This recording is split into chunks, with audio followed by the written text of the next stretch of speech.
Nah, siapa yang tidak ingat dengan ALS ini, sahabat-sahabat? ALS ini adalah Chevrolet C50 yang aktif sekitar awal tahun 70-an, sahabat-sahabat. Nah, di video ini kita akan bahas sedikit tentang ALS ini. Bagaimana selanjutnya? Ikutin terus video kita.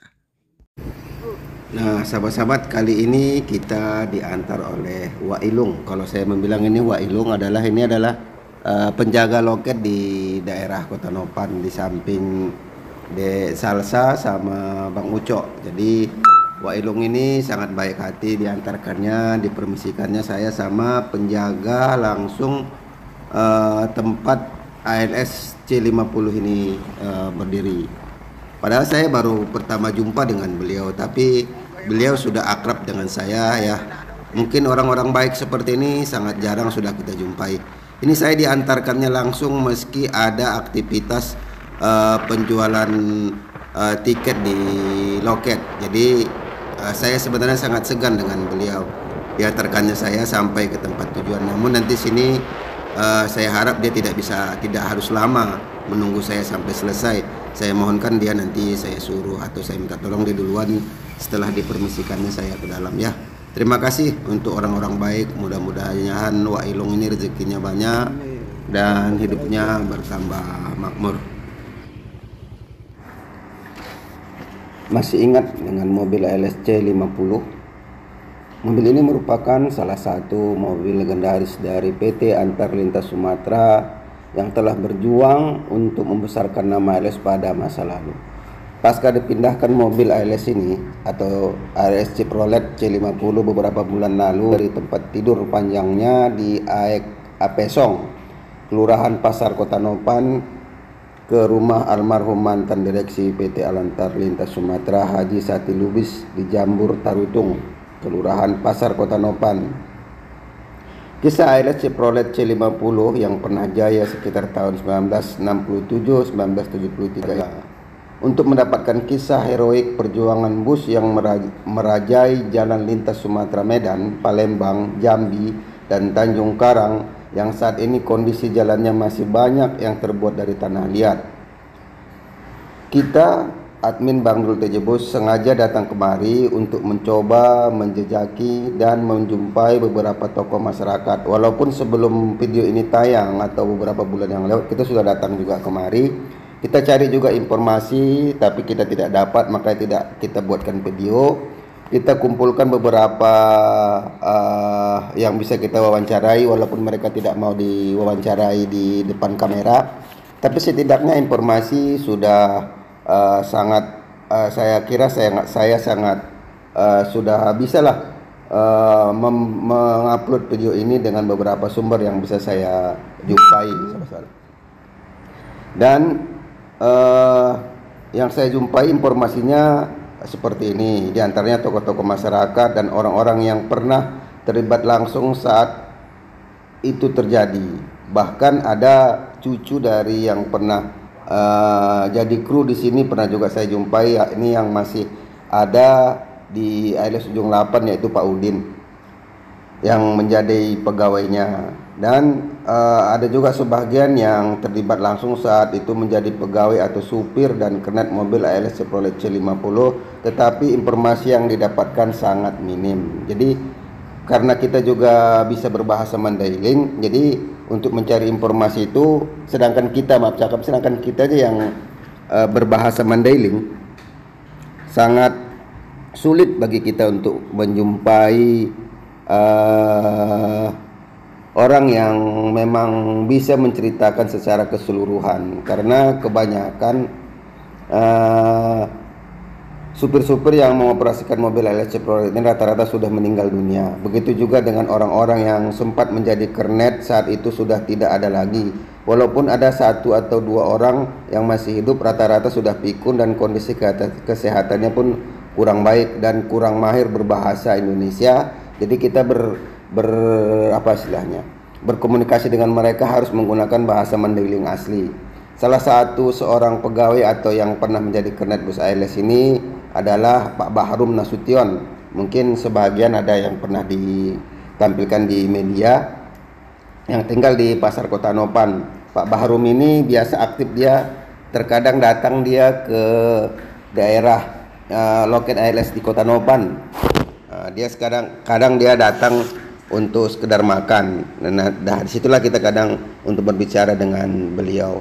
Saat PT ALS ini membuka trayek Banda Aceh, Padang, Pekanbaru, Jambi, Bengkulu, Palembang, dan Tanjung Karang tahun 1972. Nah, ini meskipun ALS ini C50, dia aktifnya itu di tahun 1960, 1970 gitu sih, setahu yang saya cari informasinya. Karena dirinya ikut langsung menerobos pembukaan trayek baru ini. Saat itu rute yang dilalui ALS Chevrolet C50 ini adalah Medan, Padang, Jambi, Palembang, dan Tanjung Karang. Mengingat kondisi jalan ketika itu masih kebanyakan terbuat dari tanah liat, agar sampai ke Jambi dan Palembang memakan waktu 1 minggu. Kita bayangin, yang sekarang perjalanan itu hanya sekedar 2 hari atau 3 hari sudah sampai. Dulu ketika aktif ALS ini perjalanannya itu bisa mencapai 1 minggu. Selain itu rumah makan pun masih jarang dijumpai di tengah jalan. Kalau saat ini kita bisa jumpai di setiap daerah pasti dapat kita rumah makan. Makanya tidak mengherankan untuk mengisi perut yang keroncongan pegawai atau kernet bus ini sering hanya makan mie instan di pinggir jalan. Begitu kata mereka. Selain itu sahabat-sahabat, karena kondisi jalan saat itu mobil ALS Chevrolet C50 sering masuk lubang atau masuk parit yang ada di pinggir jalan. Kalau hal ini terjadi, para pegawai bus terpaksa mengeluarkan kabel dari bagian depan mobil untuk ditarik agar bisa jalan lagi. Perjuangan agar sampai ke tujuan sangat banyak, penuh tantangan sahabat-sahabat. Hal senada juga dikatakan Iskandar Lubis, warga Muara Siombak yang pernah menjadi kernet mobil ALS Chevrolet C50 ini. Menurut beliau, dari sekian banyak trayek mobil ALS yang dilalui tahun 1973-1974, ini 1974 saya baru lahir di sini. Ini ALS-nya sudah ini, dan kebetulan saya juga dulu pernah naik ALS ini Panyabungan Medan, pernah saya naik. Cuman waktunya kalau saya tidak salah itu 3 hari baru sampai Panyabungan Medan, sahabat-sahabat. Ketika itu kondisi jalan ke daerah ini sangat parah. Masih banyak yang terbuat dari tanah. Bukan itu saja sahabat-sahabat, kata Iskandar, pegawai mobil ALS Chevrolet C50 saat itu, kemanapun tujuannya pasti akan membawa perbekalan belanja dan alat-alat masak yang disimpan di peti pos bagian atas mobil. Yang saya videokan tadi itu kan ada dalam videonya, ada peti yang inilah sebagai saksi membawa makanan. Kenapa dibilang peti pos? Ini biasanya dulu untuk pos-pos negara, surat-surat negara dititipkan memakai bus ini, maka dikatakan ini adalah peti pos. Jadi maka seperti itu dia. Yang terdapat di bagian atas mobil, sahabat-sahabat. Tujuannya kalau mobil mogok, rusak atau masuk lubang dan masuk parit, terkadang bisa lumayan 1-2 hari, atau sebahagian ada yang mengatakan ke saya sampai 20 hari itu terperosok di lubang tersebut untuk bisa naik. Karena untuk alat untuk nariknya yang mobil begini berat ya, kita bisa bayangin sendiri sahabat-sahabat. Kalau perbekalan belanja tidak dibawa, apa yang mau dimakan di tengah hutan kalau mobil sedang rusak? Dan bahkan juga sebagai informasi penuturan mereka kadang pergi ke hutan untuk mencari karet sahabat-sahabat. Untuk ada sesuatu ban yang bocor, mereka mencari karet untuk menambalnya. Dan mereka semua ini bisa dikategorikan bengkel yang berjalan. Itulah dulu saat itu sahabat-sahabat.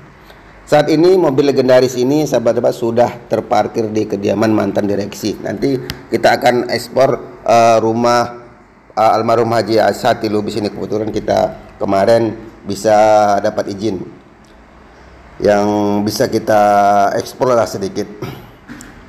Informasi yang dihimpun dari berbagai sumber mobil ALS Chevrolet ini akan direstorasi kembali tanpa mengubah bentuk aslinya. Mobil ini akan direstorasi di Kota Noban dan akan terus dipajang di depan rumah almarhum Komisaris PT Alantalita Sumatera. Cuman ada juga isu seperti ini sahabat-sahabat. ALS ini tidak akan direstorasi. Karena apa? Inilah yang bisa kita lihat saksi sejarah. Masih bahan yang sama, masih material yang sama, masih kayu yang sama di tahun 70-an dulu ALS ini.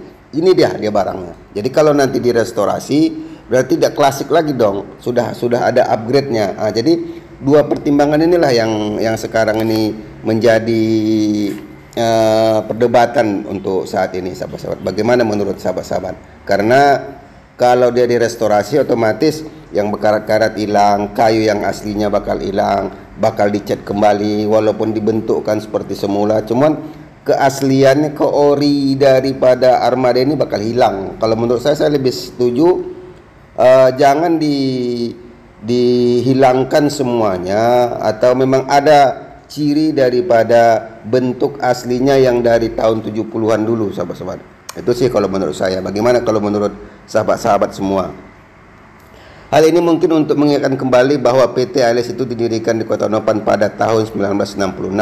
Awalnya hanya meladeni trayek Medan, Kota Nopan, Muara Sipongi yang kemudian menyusul Medan Bukit Tinggi. Informasinya, mobil Chevrolet C50 ini merupakan generasi terakhir bus Chevrolet di Indonesia. Ya, cirinya dengan dua lampu bulat besar dan lampu sen kotak berada di bawahnya sekitar tahun 1974-1975. Mobil Chevrolet C50 digantikan mobil Mercedes-Benz bermesin diesel yang lebih hemat, dan sekarang bisa kita jumpai yang mobil Mercy yang tetap masih berjalan. Semoga ini videonya bisa bermanfaat. Terima kasih. Assalamualaikum warahmatullahi wabarakatuh.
S246 ternyata sudah sampai di Kota Nopan tadi sekitar jam 7 lewat nih, sahabat-sahabat.